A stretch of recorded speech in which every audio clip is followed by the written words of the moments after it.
Jó estét kívánok! Szeretettel köszöntöm minden nézőnket. Ez a Pécsi Tudományegyetem International Autumn előadás sorozatának az egyik része, mely a sámánokról és a varázsszerekről fog szólni. Kónya Bence vagyok, történész, jelenleg a Pécsi Tudományegyetem Kapcsolati és Nemzetközi Esítési Igazgatóságának a külügyi koordinátora, és én fogok ma beszélni a sámánokról és a varázsszerekről. Vágjunk is bele! Rögtön kezdjük ezzel a kifejezéssel, hogy sámánizmus. Mi az, hogy mi a sámánizmus? Rögtön az elején meg kell említenünk Mircea Eliadét, román származású vallástörténészt, aki a keresztapja ennek a kifejezésnek. Ő egy átfogó és általános modellt szeretett volna létrehozni, vizsgálva a különböző kultúrákat, eurázsiai kultúrákat, amiben jelen van a sámán és a tevékenysége, de ő annyira egy átfogó modellt akart létrehozni, hogy ez bizony azt lehet mondani, hogy nagyrészt üres, hiszen például okáért vannak sámánok, akik ugye dobot használnak, és ugye általában a sámánra a dob jut az embernek az eszébe, ahogy transzba viszi magát a dobolással. Ám vannak olyanok, akik nem is dobot használnak, hanem valami egészen mást, akár fejszét, vagy akár egy hegedűt, vagy akár egy csengetyűt. Tehát, hogyha az általánosból a helyi lokális kultúrák felé próbálunk orientálódni, akkor bizony azt látjuk, hogy nem mindig igaz, vagy nem mindig úgy van ez a modell, tehát nem mindig igaz. Tehát, hogyha az általánosból próbálunk közelíteni a lokális helyi kultúrákra, akkor azt látjuk, hogy nem mindig úgy működik ez a dolog, nem mindig úgy van, ahogy ez így az általános modellben le van írva. Ám mindenképpen fontos ő maga, hiszen ő az első, aki a fogalmi zűrzavarban rendet próbál tenni. Na most maga a sámánizmus nem szerencsés elnevezés, hiszen maga az izmus, tehát a sámánok tevékenysége nem egy ideológiai dolog, vagy nem egy eszmei dolog, tehát nem az izmus szót kellene használni, hanem talán valami mást, és más nyelvekben ez már megjelent, például az angol shamanhood, vagy oroszul a sámánstvo, és a sámánság egyik avatott kutatója, Hoppál Mihály akadémikus néprajzos sámánkutató, aki egyébként Diószegi Vilmos sámánkutatónak a tanítványa és utóda. Ő javasolja a sámánság kifejezést, ami egyrészt mentes ettől a fajta ideológiai tapadásoktól, másrészt pedig kifejezi a sámánok tevékenységének a lényegét, ugyanis, hogy egy mondatba akarjuk megfogalmazni, ez nem egy izmus, hanem inkább egy mesterség. Mégpedig a sámánnak a mestersége, és ő önmagát is, mint egy mesterembert definiálja esetleg, nem pedig valami fennkölt papot vagy papnőt. És hát a sámánság az gyakorlatilag a hiedelmek és rítusoknak az összessége, amely központi alak maga a sámán működése köré rendeződik. Ha félretoltuk ezt, hogy ideológia vagy eszme, akkor fölvetődhet a másik kérdés, hogy vallásról van ez szó. A sámánizmus vagy a sámánság az esetleg egy vallás-e, hiszen általában vallási megközelítéseket találunk nagyon gyakran, főleg a régebbi európai utazók leírásában papként hivatkoznak a sámánra, tehát az európai kulturális szemüvegen keresztül próbálnak magyarázatokat találni, azon keresztül nézik ezt a jelenséget. És hát úgy néz ki, hogy ez nem egy vallás, hiszen ezeknek a főleg szibériai népekről beszélünk, van bevett vallásuk, köszönhetően ugye a világvallások térítéseinek, amelyek ugye behatoltak ezekre a területekre, és itt találunk ugye ortodox keresztényeket, muszlimokat, buddhistákat, és e népek körében a sámánság hagyománya továbbra is él, ilyen színes vallási jellegű szinkretizmusokat hozva létre, de ha megkérdezünk egy sámánt, ő nem azt mondja, hogy hát a sámánság vagy a sámánizmus az ő vallása, hanem azt mondja, hogy muszlim vagyok. Például a képen látható kirgiz baksi, vagyis sámán, ő biztos azt mondaná, hogy ő egy muszlim vallású ember, hiszen ezen a szertartáson, nagyon érdekes, zajlott le Sonfai Kara Dávid gyűjtéséből való, azt láthatjuk, ha végignézzük magát a szertartást, hogy a baksi egy keretbe foglalja, egy iszlám vallási keretbe foglalja ezt a szertartást, elmondja az elején, hogy legyetek jó muszlimok, Allah áldása legyen rajtatok, és utána levezényel egy olyan szertartást, ami több ezer év ezelőttben gyökerezik. És a szertartás végén szintén elmondja, legyetek jó muszlimok, Allah áldása mindenkin.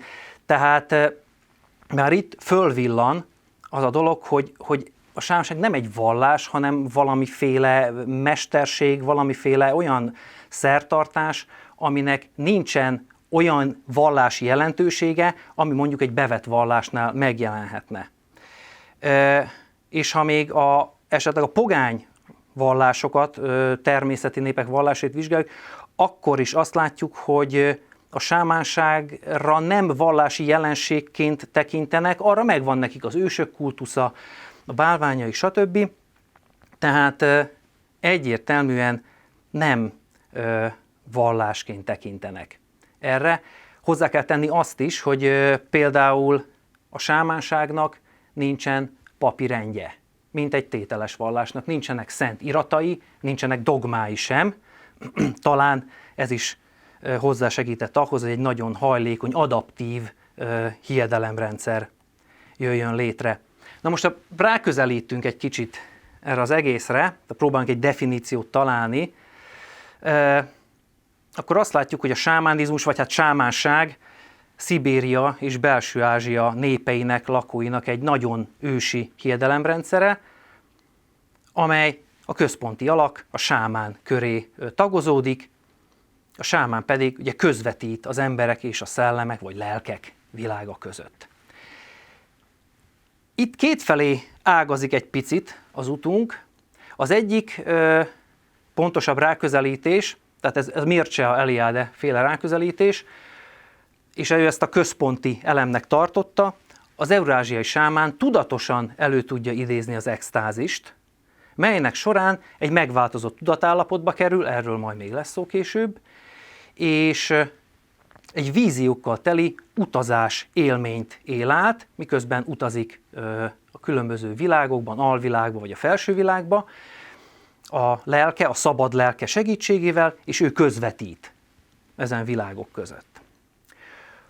Aztán egy picit másra helyezve a hangsúlyt, ha megnézzük a másik definíciót, itt is megvan az utazás, tehát a sámán szabad lelke utazik, de itt még kiemelik a szakrális kommunikáció képességét, vagyis a sámán kommunikál, kapcsolatot teremt, egyfajta mediátorként viselkedik, és a közössége meg a szellemvilág között. Tehát itt inkább erre helyezik a hangsúlyt, és ami még a sámán közösségi tevékenységét mutatja, hogy általában ez az utazás, ez nem egy öncélú utazás, hanem valamiféle válsághelyzet megoldására törekszik. Legyen az egy elkoburolt állatnak a megtalálása, vagy akár egy közösség egyik tagjának, aki megbetegedett, például a lelkének a visszaszerzése az alvilágból,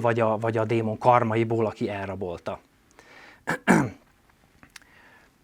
Tehát a közelítésünkben látjuk, ez inkább Eurázsia és Szibéria vonatkozik, viszont tágabb földrajzi értelemben egyébként a sámánisztikus elemek megtalálhatóak szinte minden kontinensen.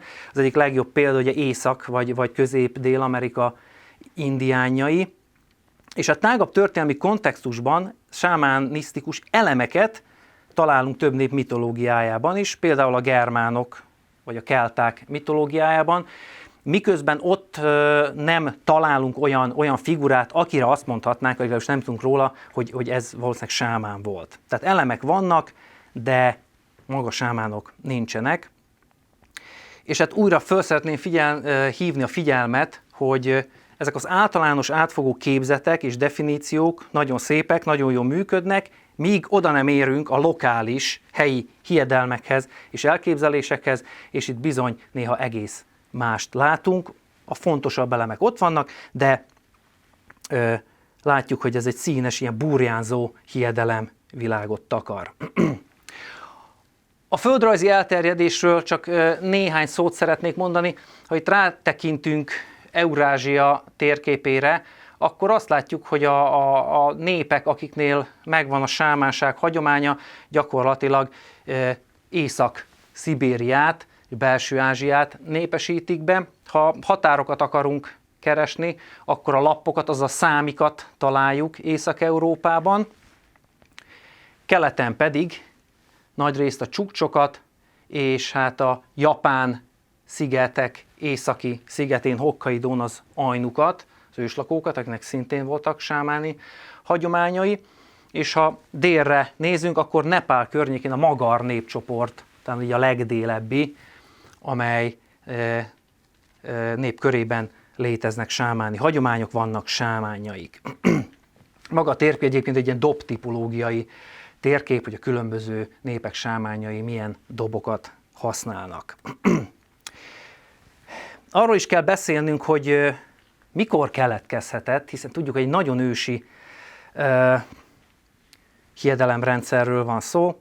Igazából feltételezéseink vannak. A sámánság keletkezését nem lehet pontosan behatárolni.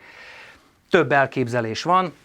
Egyesek azt mondják, hogy több tízezer évvel ezelőtt létrejöhetett ez a hiedelemrendszer, hiszen ha szibériai sziklarajzokat megnézzük, akkor ott láthatunk eléggé talányos jeleneteket, olyan figurákat, amelyek sámánokra utalhatnak.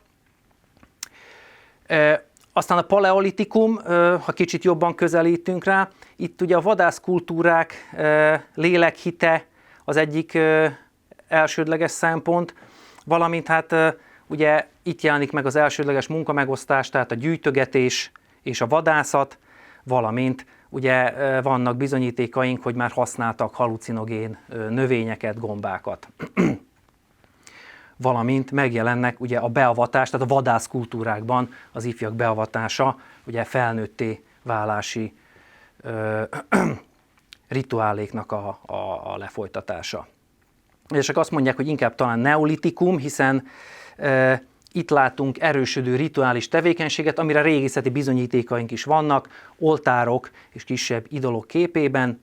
És hát a bronzkor, amikor már biztosan voltak sámánok, a bronzkori sziklarajzok eléggé egyértelműek ezzel kapcsolatban, és hát a bronzkorra datálható, legalábbis tudomásunk szerint a világ duális elképzelése, tehát hogy felosztják a világot különböző ellentétpárokra, hogy nappal, éjszaka, hideg-meleg, női-férfi aspektus, és szintén a bronzkorban már kimutathatók kultikus helyek, amikor a táj elemeit szakralitással ruházzák fel, és különböző rítusokat végeznek ott.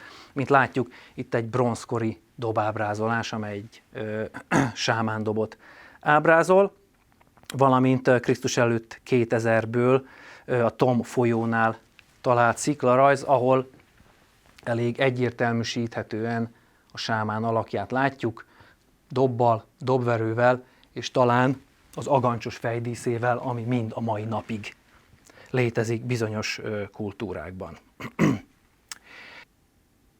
Tehát összegezve, ha megnézzük ezt a táblázatot, több mindent láthatunk. A transz és az extázis technikának az ismeretét, a sámán ismeri a szövegeket, a megfelelő szöveget, ima, mítoszokat, áldásokat, szellemhívó énekeket, különböző cselekvéseket, mozdulatokat, gesztusokat, valamint felszereléssel is rendelkezik, amely felszerelésnek hát szimbolikus jelentése is vannak. Ezek együtt hitelesítik a sámánt. Ha rátekintünk Ocsir bő Ocsirre, azaz Ocsir sámánra, 20. század elejéről Mongóliából, láthatjuk, hogy kezében tartja a dobját és a dobverőjét, valamint egy tollas fejdísze van, és lefelé pedig ezek a csíkok, a kígyókat, amik a hatalom jelképei, ezt szimbolizálják. Tehát rátekintünk a figurára, és akkor kapunk egy képet, de ez így együtt azért nem elég, hiszen, hogy ő mit mond, hogy milyen gesztusokat tesz, hogyan kerül transzba, ezek együttesen kell, hogy mutassák ezt, hogy ki a sámán, és hogy mit csinál. Visszatérve a sámánizmus kialakulására és hatására, több kutató úgy gondolja, hogy igazából, ha rátekintünk magára a sámánságra, akkor azt láthatjuk, hogy több ezer év óta létezik, szerte a világon elterjedt, legalábbis elemeiben, akár intézménye is vált, mind a mai napig egyébként Dél-Koreában, tehát egy bevett intézmény a sámánság, és ez a széleskörű elterjedtség, valamint az alkalmazkodásnak a képessége felveti azt a gondolatot, hogy talán itt nem kulturális dolgokról van szó, vagy legalábbis a mélyben nem kulturális dolgokról van szó, hanem biológiai alapokon nyugszik, vagyis ahogy fejlődött az ember pszichobiológiai tudata, valamint egyre inkább megértette, tapasztalta a vallásos, misztikus állapotokat, és ezen keresztül kialakult egy gyógyító gyakorlat, a sámánoknak az egyik legfontosabb tevékenysége a gyógyítás. Ez gyakorlatilag a Homo sapiens sapiens, tehát a mi fajunknak a gondolkodásában, vagyis hát az agy működésében, idegrendszeri működésében érhető tetten, vagyis biológiai alapú maga, akár ez a transz, vagy a transzbeli gyógyítás, a transzállapot, és utána különböző kulturális rétegek rakódtak rá. És hát a sámánság hozzájárult az emberiség társadalmi és kognitív fejlődéséhez, hiszen olyan gondolati mechanizmusokat dolgozott ki, amelyek például elősegítették a szimbolikus gondolkodást, most láttuk ugye a ruháját Ocsirbőnek, valamint az agynak, mint rendszernek egy ilyen manipulatív és integratív működését, ugye transz, irányított transz, stb. Ha két szót kéne mondani a sámánsággal kapcsolatban, akkor érdemes ezt a két kifejezést oda kapcsolni. Ugye megtartás, hiszen azt látjuk, hogy évezredeken átívelő hagyományról van szó, ami valahol az őskorban keletkezett, de mind a mai napig él, bármennyire is próbálták eltörölni, mert volt ilyen, tehát akár a világvallások, vagy akár a Szovjetunióban ugye az ideológiai alapon való pusztítás, és emellett a megtartás mellett egy nagyon erős adaptivitást látunk, tehát tud idomulni, tud adaptálódni a különböző kihívásokhoz. Ha nézzünk egy példát, mezolitikumi, tehát középső kőkorból származó sír mellékletét dolgozták föl, ez egy rekonstrukciós rajz, ahol valószínűsíthetően egy sámánnőt látunk, Merseburg Querfurtból van ez a lelet, és itt láthatjuk a fejdíszén a kauri kagylókat. A kauri kagylókat mind a mai napig egész Eurázsiában használják a sámánok, hatalmi jelképként, és ahol nincsen valódi kauri kagyló, olyat is láthatunk például akár a dauroknál, hogy rá van hímezve például a ruhájára vagy a fejdíszére a kagyló, tehát hogy megjelenik ez a szimbólum, és így átível az évezredeken keresztül, vagy hogy a sámán dobot és a sámán dobverőt ugye használják.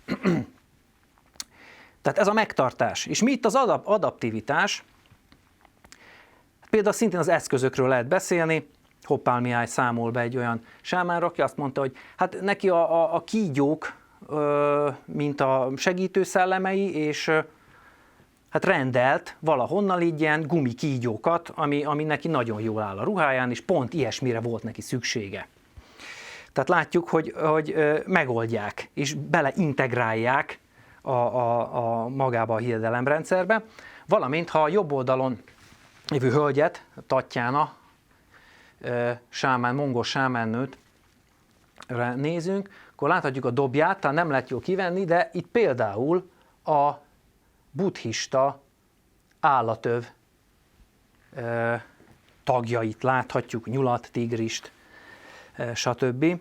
Vagyis a sámáni hiedelemrendszer szépen beintegrálta a buddhizmusnak bizonyos szimbólumait a saját rendszerébe.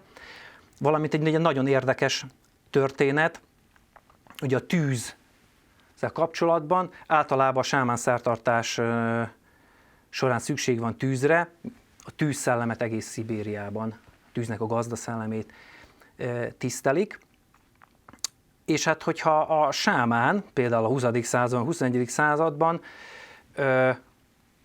egy lakásban kell sámánizáljon, tehát tévedés ne essék, itt nem arról van szó, hogy kimegyünk a természetbe, természetesen ott is, kimegyünk a természetbe, és csak is ott lehet sámánizálni, és a sámán odament, és szépen megáldotta a tűzhelyet, a gáztűzhelyet, hiszen tűz, erről van szó, tehát adaptálódik ahhoz, hogy a tűz szellemét tisztelni kell, és hát ha nincsen valódi tűz, akkor ott a gáztűzhely. Tehát megoldja ezt a dolgot, és ebből látjuk, hogy ha nem ragaszkodunk dogmatikusan a dolgokhoz, akkor szépen így megtörténik az adaptálódás, megtörténik a túlélése ennek a rendszernek. Na most, ha a sámánt a tevékenységi köreiben vizsgáljuk, akkor a legfontosabb dolog, amire föl kell hívni a figyelmet, hogy a szertartás általában közösségi élmény és cselekvés, a sámán a közösségnek egy nagyon fontos része, és a különböző társadalmi szerepei, azok összefüggésben vannak egymással, és hát néhány ilyen főbb szerepet itt föl is soroltunk. Egyrészt a közösség összetartója, manapság talán ez az egyik legfontosabb szerepe, hiszen ő ismeri a mitológiát, ő vezeti az áldozatokat, tehát áldozó papként is funkcionálhat, ő a közösség szellemű vezetője, ő ismeri a narratív hagyományt, különböző eposzokat, stb. Tehát ez az egyik fontos tevékenysége. A másik pedig ugye a gyógyítással, tisztítással és a jóslással függ össze. A gyógyításról még később fogunk beszélni. És hát ami kicsit ilyen specifikusabb szerep, például ő Michel Eliade vette szintén észre, hogy a sámán úgymond ilyen pszüchopomposzként, lélekvezetőként is tevékenykedik, hiszen elkíséri a holtak lelkét, holtak szellemét a túlvilágra. Sigmund Freud azt mondaná, hogy gyászmunkát végez, hiszen hogyha elképzeljük ezt, akkor a közösséget vagy a családtagokat meg tudja nyugtatni ezzel, hogy igen, elkísértem, elvittem az ősök szigetére, vagy lakóhelyére a túlvilágon, jól van, vissza is tértem, üdvözletét küldi, tehát segít földolgozni a halálesettel járó traumát például. Szintén harcos is lehet a sámán, már olyan értelemben harcos, hogy a szabad lelke ugye állatalakban harcolnak egymással a sámánok, ez egyébként a magyar táltos hídben is megvan, és hát költő, énekmondó, és hát nagyon jó színész. Hiszen egyesek azt mondják, hogy az ős színház is a sámánsághoz kapcsolódhat. És hát gondoljunk bele, hogy itt néha órákon keresztül tartó szertartás, rengeteg szöveget kell ismerni, azt fölmondani különböző hangokon, hiszen a sámán el is játsza egyébként a történetet, az utazás történetét, vagy amikor a lelke állatalakban a világokba utazik, és utánozza az állatok hangját, tehát úgymond egy nagyon jó színész. Amit még kiemelnék ezzel kapcsolatban, hogy a sámán jelölt, tehát mielőtt még sámánná lenne, nagyon gyakran furcsán viselkedik, epileptikus, búskomor, paranoid képzelgései vannak, idegileg instabil. Ezt azért fontos megemlíteni, mert sokáig élt az a felfogás, hogy igazából ez egy betegség, vagy ilyen elmebetegség jellegű dolog, de a sámán semmiféleképpen nem a falu bolondja, hiszen láttuk, tehát pont, hogy fontos része a közösségnek. És ugye a furcsa viselkedése mögött egyrészt az van, hogy a jelöltet mindig a szellemek választják ki, és például kínozzák, amíg el nem fogadja hivatását. Megemlíteném a tételes vallásokkal kapcsolatban, a sámán nagyon gyakran nem akarja ezt a terhet magára venni, hogy ő sámán legyen, miközben például egy papasz készül a hivatására, vagy egy lelkész. És hát a szellemek addig gyötrik, még azt nem mondja, hogy jó, igen, akkor sámán leszek, és így a kínzás ugye meg is szűnik, és ezek a szellem lények, vagy sámán ősök szellemei tanítani kezdik a jelöltet. Az tény, hogy a beavatás során esetleg megbukott sámánok idegbetegek lehetnek, ám a sikeresen levizsgázott sámán, ugye aki túlélte a beavatási halálnak a ceremóniát, erre most nem térnék ki, olyan dolgok jellemzőek, amiket láthatunk, hogy akaratlagosan előidézi a transzot, és uralja is azt, és ezt a transz állapotot a törzsbeliek, a közösség tagjai határozottan megkülönböztetik az elmebetegségektől. Tehát még véletlenül se arra van szó, hogy megbolondul valaki, és ott össze-vissza vergődik. És hát amellett, hogy mentálisan erős, fizikailag is erősnek kell lennie, hiszen az órákon át tartó tánc és dobolás azért az egy kemény fizikai igénybevétel, főleg, ha még olyan sámán ruhát is használ, mint például, amit itt láthatunk, fémtükrökkel van tele, és kb. 20 kilós ez a ruha. Tehát ha ezt hozzátesszük az állandó mozgáshoz, hogy még egy ilyesmit föl kell húzni, tehát ez komoly fizikai erőt igényel, komoly fizikai igénybevételt, és hát erős ugye szellemileg is, hiszen a transz közben ez nem valami eszeveszett állapot, hanem egy ilyen hipnózishoz hasonló, de ilyen aktív éber állapot, tehát ő a transz közben tudatában van a külvilágnak, valamint a saját belső világának. Úgyhogy ha így össze akarjuk fogni ezt az egészet, akkor azt mondhatjuk, hogy igen, a sámán ugye beteg volt, és hát lehet beteg, de ugye olyan beteg, aki meggyógyította önmagát.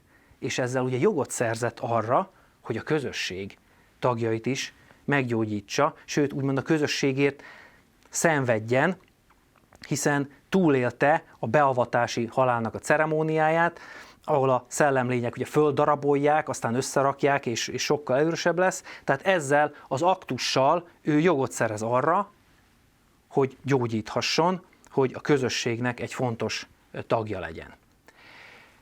Elöljáróban ennyit a sámánokról, és most térjünk át a másik részére az előadásnak. A varázsszerek alatt én most egy általános fogalmat értek ez alatt. Lehetne azt mondani, hogy enteogénekről van szó, vagyis szentként tisztelt, tudatmódosító növényekről és gombákról, amit különböző rituálék közepette fogyasztanak az emberek. De itt a varázsszerek alatt mindent értek igazából, bármiféle olyan pszichoaktív növényt és gombát, és használattól függetlenül, hogy az mint kábítószer, vagy mint egy rituális szentség magához vétel, tehát nem akarok ebben se apologizálni, se moralizálni, tehát minden ilyesmit értek ez alatt.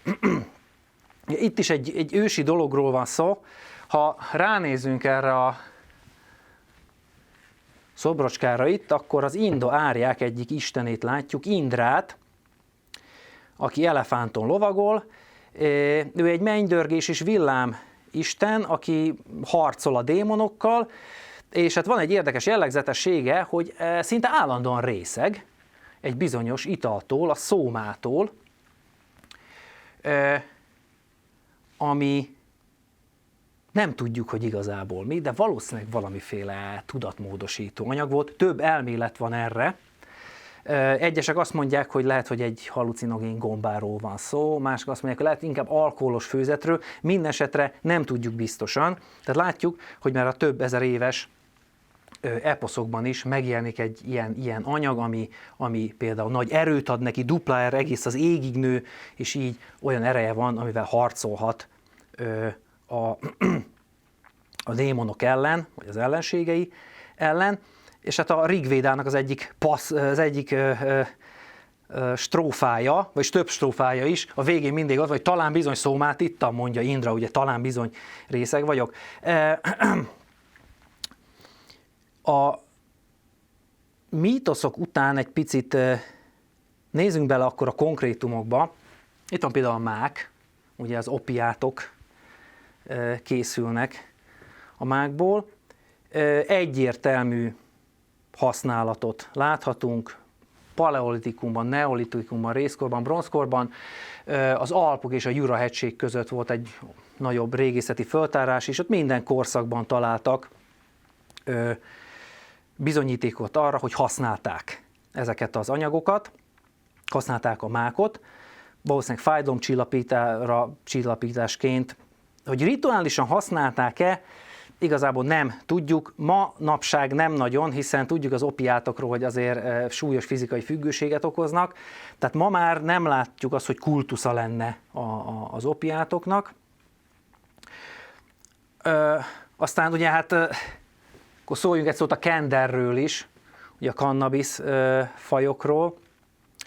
Hérodotosz görög történetéről leírja azt, hogy a szkíták például használják a kendert.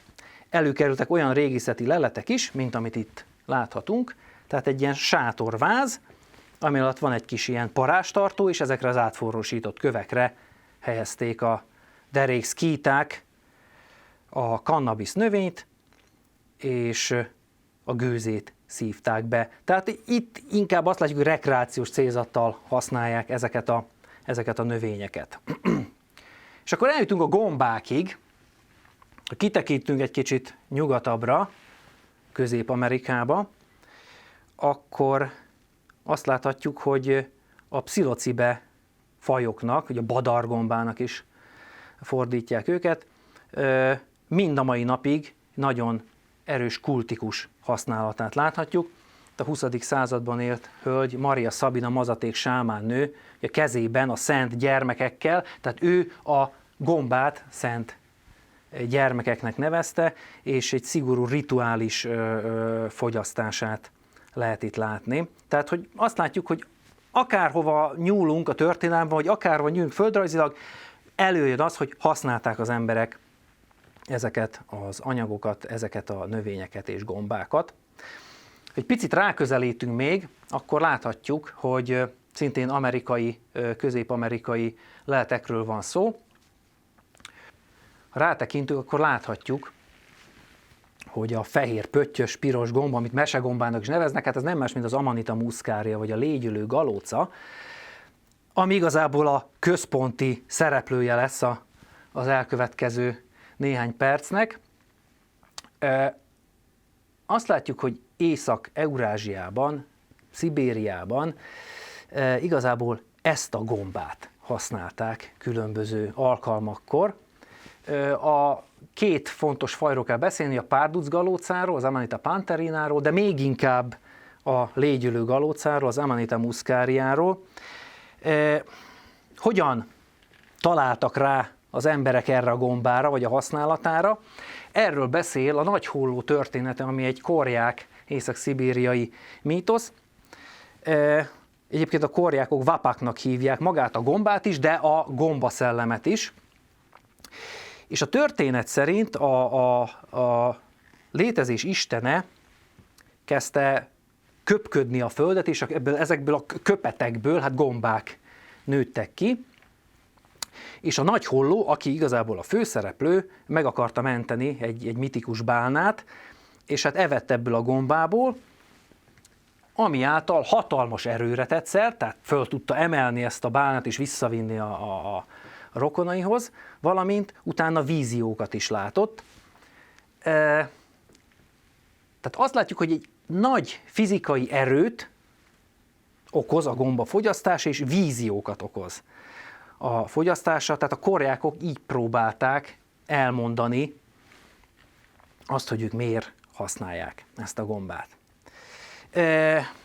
Ha szibériai sziklarajzokat tekintjük, akkor láthatjuk, hogy vannak olyan rajzok, láthatjuk összegyűjtve őket, hogy egy ilyen gomba fejfedőt viselő alakok különböző tevékenységet végeznek, hogy ez arra utal-e, hogy gombát fogyasztottak, és esetleg valami rituális tevékenységet űznek, ezt nem tudjuk pontosan megmondani, de érdemes eljátszani ezzel a gondolattal.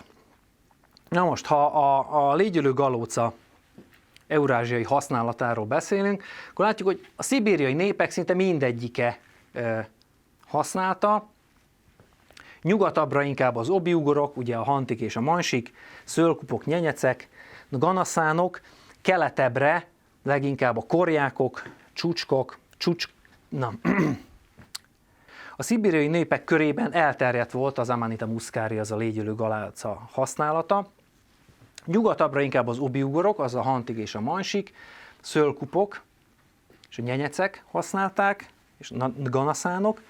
Keletebbre, északkeleten korjákok, csukcsok, itelmenek, és a források már a 16. századtól hírt adnak erről, hogy itt használnak ezek a népek ilyen gombákat, és hát kereskedelmi értéke is van ezeknek a gombáknak, hiszen például ahol ritkább volt, akár egy rénszarvast is lehetett kapni egy marék gombáért, azért ez egy elég jó árérték-arányt jelent.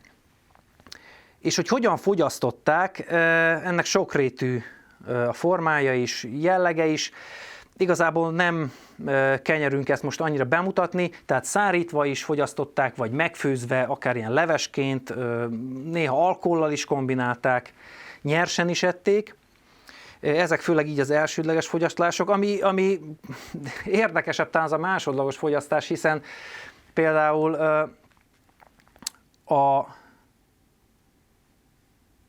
a mellékhatásai, például a hányinger és hasonló, azok eltűnnek, hogyha, és ezt följegyezték, ha valaki annak a vizeletét megissza, aki már módosult tudatállapotba kerül ettől a gombától. Arról is van hír, hogy egyébként a rénszarvasok is fogyasztották ezt a gombát, hogy az a rénszarvas, aki elfogyasztott ebből a gombából egy jó nagy adagot, akkor azt levágták, és a húsában benne volt a hatóanyag. Aztán olyanról is lehet hallani, hogy aki hát annyira még nem tolerálja a szervezete a gombát, és hát öklendezni kezd tőle, annak azt javasolják, hát, hogy a vomitumot ugye vissza. Hát most kinek gusztusa, amilyen gusztusa van erre.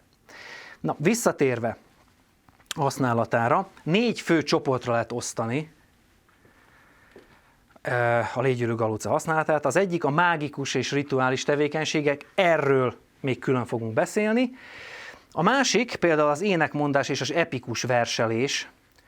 Feljegyeztek olyan történeteket, hogy az énekmondó költőnek nem ment igazából ez a nagy recitálás, az eposzoknak az elmondása. Evett a gombából, és akkor mint egy ihlet ugye megszállta, és órákon keresztül tudta folytatni a recitálást, verselést. Aztán kemény munka vagy fizikai igénybevételhez is használták, tehát mondhatnánk doppingszerként. Erről is vannak feljegyzéseink, hogy arról beszélnek ezek a szibériai őslakók, hogy megette a gombát, és 30 kilométeren keresztül tudott fáradtság nélkül menetelni a hóban, sokkal több munkát tudott elvégezni, és utána nem voltak maradandó mellékhatások vagy problémák, kipihente magát, és hát ugyanúgy volt, mint előtte. Érdemes, hogy jusson eszünkbe ugye a mítosz, a korják mítosz, hogy nagy erőre tesz szert a nagy holló, amikor segít a bánának, tehát erre is használták, és hát egyértelműen használták narkotikumként és kábítószerként, különböző ünnepeken, mondhatnák bulikon, tehát akár egy esküvőn, hogy egy ilyen vidám, örömteli, euforikus hangulatba kerüljenek. Na, ha ráközelítünk a mágikus és a rituális tevékenységre, akkor azt látjuk, hogy egyrészt ugye, kommunikáció holtakkal és a szellemekkel, az 1925-ös csúcsforrás beszél arról, egy csúcs férfi azt mondja, hogy amikor meg akarom látogatni apámat, aki halott egyébként, akkor eszek néhány gombát, és hát ezek a légyülő galócák, főleg a nagyok, nagyon jóságosak, megkérdezik tőlem, hogy merre vigyenek, és akkor azt mondom nekik, vigyetek apámhoz. És ők elvisznek oda, és találkozott a halott édesapjával, aki elmondta, hogy hogy él ott a túlvilágon. Aztán újszülöttre, ha nevet kell találni, gyakran fordulnak így a gombához. Aztán, hogyha a különböző veszélyes helyzetek okait szeretnék feltárni, vagy esetleg a megoldásokat megtalálni, szintén gombát fogyasztanak, és hát különböző más rituális mágikus tevékenységeket láthatunk, mint álomfejtés, vagy a jövendőmoldás, esetleg a múltlátás, más világok meglátogatása, és hát a repülés élmény. Most jegyezném meg, hogy itt azért nagy átfedés van a sámánoknak a tevékenységével. Tehát főleg a repülés, vagy a más világok meglátogatása, de akár az álomfejtés, vagy a kommunikáció. Tehát azt látjuk, hogy gyakorlatilag itt, mintha arról lenne szó, hogy átlag emberek is meg tudják ezt tenni, ha esetleg ebből a gombából esznek. És hát itt kapcsolódna össze a két dolog, hogy akkor most a sámán használta ezt, vagy nem használta. Ugye, amiről beszéltünk, hogy a sámánságnak az egyik központi eleme a megváltozott tudatállapot, a transzállapot. Ezt nevezik altered state of consciousness-nek, megváltozott tudatállapotnak, vagy shamanic state of mind-nak, shamanic state of consciousness-nek, vagyis sámáni tudatállapottak. Ugye egy hipnózishoz hasonló, ám aktív éber állapot, beszéltünk már róla, hogy a sámán ugye tisztában van, tehát figyel a külvilágra is, de figyel a belső világra is, és hát hogy érje el ezt a tudatállapotot? Ugye lehet ugye mozgással és hanggal, ugye dobol, vagy táncol, énekel, vagy fogyaszt valamilyen stimulást, akár dohányt vagy alkoholt, egyébként manapság már ez a megszokottabb, vagy akkor valamilyen halucinogén növényt vagy gombát, esetünkben ugye az Amanita muscariát, vagyis a légyölő galócát. Vannak egyébként más ilyen érdekes dolgok is, például itt egy vodkával kevert juvért készítenek elő, ez egy búrját szertartással újoncot fognak beavatni. Tehát többféle ilyen stimuláns van, és hát a tudósok egy része azt mondta, hogy mindenféleképpen használ gombát. Aztán egyesek mondták, hogy nem mindig, tehát ez nem egy kizárólagos dolog, nem kell mindig a sámánnak gombát használnia, hogy elérje a transzot. Láthatunk két képet erről az állapotról. Az egyik egy mongol sámának éppen dobolással viszi transzba magát. Szinte ilyen művészi erősségű a kép, tehát túlmutat az ilyen szociofotón, vagy tehát ilyen adatgyűjtési fotón. A másik, akit már láttunk, az urat, ugye Abdul Kadir Kirgiz Baksi, aki mély transzban van éppen, és ez egy gyógyító szertartáson készült. Na de, ha visszatérünk ide, hogy akkor most használták, vagy nem használták a sámánok, Gmelin, német botanikus utazó, ad hírt a 16. századból erről, ugye azt írja, hogy a szibériai sámánok abban egyezők, hogy egyik is magát is papnak nem teheti, hanem Isten választja ki őket. Ugye erről beszéltünk, hogy a szellemek vagy isteni lények választják ki őket. És az isteni választást megismerik azon, hogy ugye görcsös rángatózások kezdődnek a sámán jelölteknél, és némelyek légygomba, azzal a légyülő galóca főzött nedvét isszák, hogy hamarabb rángatózásba kerüljenek. Tehát amit itt kiemelnék, ugye maga a galóca, és azt mondja némelyek, tehát nem mindenki. Most, ha megpróbáljuk megtalálni azt a kapcsolatot, de végül is, hogy mi lehet az a kapcsolat, hogy a sámán használja ezt a gombát, vagy egyáltalán hogy tudták meg, hogy ilyen anyagok vannak, ilyen növények vagy gombák vannak, akkor ismét a paleolitikumig kell visszanyúlnunk, és hát ez egy valószínűsíthető folyamat, hogy az intenzív gyűjtögetéssel, ugye vadászat és gyűjtögetés, megismerték és használni is kezdték a pszichoaktív növényeket és gombákat. Ezen keresztül fejlődött a vizualizálás képessége, vagy ugye az archetipikus élményeknek a megélése, ugye gondoljunk megint csak a beavatási halálra, és talán megjelent a közösség némely tagjánál, ugye a társadalmi tudat is a sámánnál, hogy felelősséget vállal a többiekért, felelősséget érez a közösségért, ugye szenved is a közösségért, és aktívan szerepet vállal a közösség életében, például gyógyítással, hogy talán itt lehet az a kapocs a halucinogén növények és gombák, valamint a sámánok között. És hát talán mondani se kell, hogy a sámáni használat mindig rituális, valamint hát célzott, tehát néha el is kell mondani, tehát erről szólnak a források, hogy el kell mondani, hogy mi a célom azzal, tehát most a túlvilágra akarok venni, vagy most a halott lelkét kísérem le, tehát egyértelmű keretei vannak ennek a fogyasztásnak, például voltak olyan sámánok, akik csak 7 pöttyös gombát fogyasztottak, vagy pedig ugye számszerűsíthetően, hogy 3-ot, vagy 5-öt, vagy 7-et, de általában 21-nél többet nem. És így ilyen keretek között használták ezt. Egyébként, ha egy picit belenézünk, nem akarom ezzel húzni az időt, akkor nagyon jó lenne összehasonlítgatni ugye a közép-amerikai rituális gomba használattal a szibériai használatot. Viszont látunk egy nagyon-nagyon erős különbséget, hogy Közép-Amerikában eléggé kizárólagos a használata, tehát nem használhatja bárki, csak a sámán, és isteninek tekintik, ugye lásd Mária Szabina a szent gyermekekkel, vagy isteni megnyilvánulásként tekintenek rá, tehát gyakorlatilag szentnek tartják, és nem használhatja akárki. Titokban tartják ezt, és ugye a gombák maguk kommunikálnak a sámánnal. Szibériában más a helyzet, ugye nincs egy ilyen kizárólagosság, láttuk, hogy bárki használhatja, nem kötelező a használata, és inkább eszközként, hogy eljussak a transzállapotba, vagy szövetségesként, erről még szó lesz, tekintenek rá, akár el is adhatják, vehetik, tehát olyan fajta szentség nem kapcsolódik hozzá, és ugye ezek a gombák szellemeket hívhatnak, és hát a sámán kommunikál a szellemekkel, tehát inkább a sámánon van a hangsúly, nem pedig a gomba isteni attribútumai. Na most, alapvetően egy ilyen 3-as osztatot láthatunk.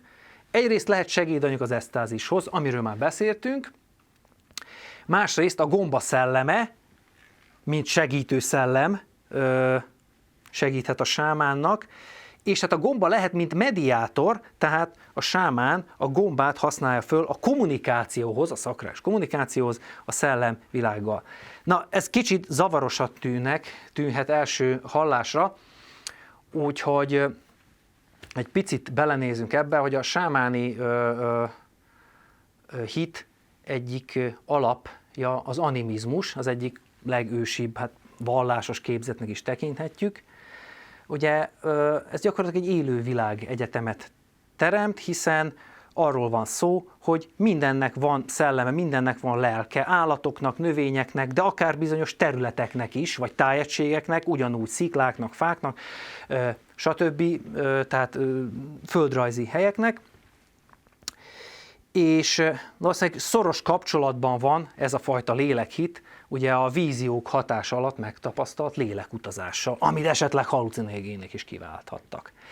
Na most, ha Szibériát nézzük, akkor látjuk, hogy ott van a helyszellemeknek a kultusza, ugye hegyeknek, fáknak, szikláknak gazdaszellemei vannak, tiszteletbe kell tartani őket, áldozni kell nekik, aztán ott vannak a különböző ártó vagy segítő szellemek, például ez lehet a sámán saját segítőszelleme, állatalakú segítőszelleme, vagy ártószellem lehet egy betegségdémon, amivel a sámánnak meg kell harcolnia.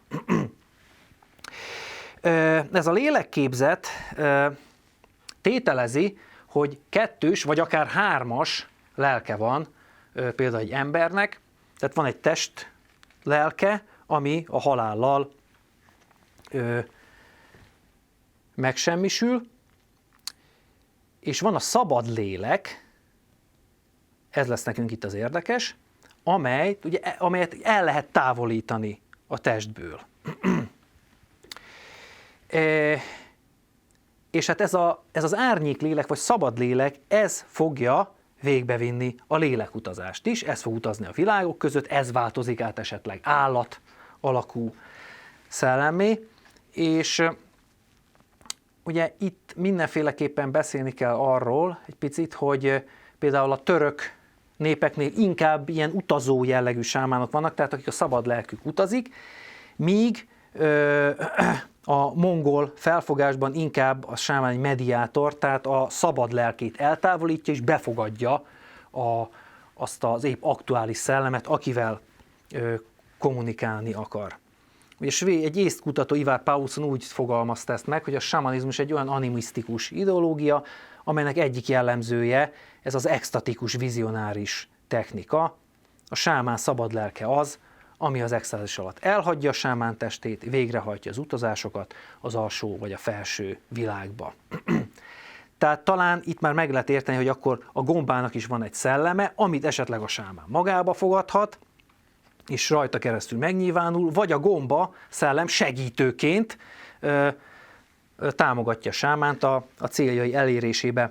Nagyon fontos megjegyezni azt, hogy itt alapvetően nem szabad összekeverni az a fajta a monoteista vallásokra jellemző ugye démoni megszállottsággal. Itt nem arról van szó, hogy erőszakosan megszállja a szellem a sámánt, hanem a sámán akarja is ezt, nagyon gyakran tehát lehet látni, hogy ugye ilyen nagy lélegzeteket vesz, tehát nem véletlen a magyar lélegzik is a lélek szónak a kapcsolata, valamint ilyen hívó mozdulatokat tesz, hogy magába fogadhassa a szellemet. A képen egy tuvai sámánt láthatunk, aki a Szent Forrásnál lévő áldozati fáknál hívja a szellemeket, a segítő szellemeit. A szertartások során mindig áldoznak a szellemeknek, mind a segítő szellemnek, mind a hely szellemeinek, esetleg a dobgazda szellemének is. Ugye ez egy ősi felfogás, ha kérek valamit, akkor adnom is kell, érte? Tehát egy egyensúlyra törekszik, és a különböző típusú szellemek eltérő áldozatokat követelnek. Azt is meg kell kérdezni tőlük, hogy elfogadják egyáltalán az áldozatot.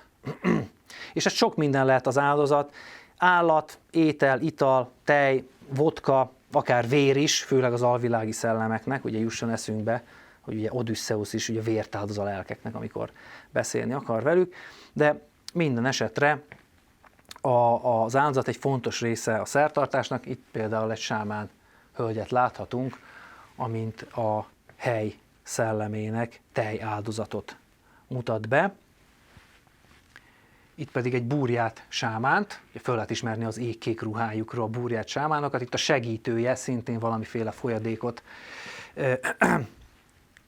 önt a levegőbe, és hát a kis asztalkáknál itt láthatjuk például a vodkát, azt az így föl lehet ismerni, meg különböző áldozati ajándékokat, és hát a szellem hogy veszi magához ezt, főleg ha a sámánt nézzük, hát úgy, hogy ugye a szellem benne van a sámánba, és hát a sámán magához veszi, iszik egy kis vodkát, rágyújt.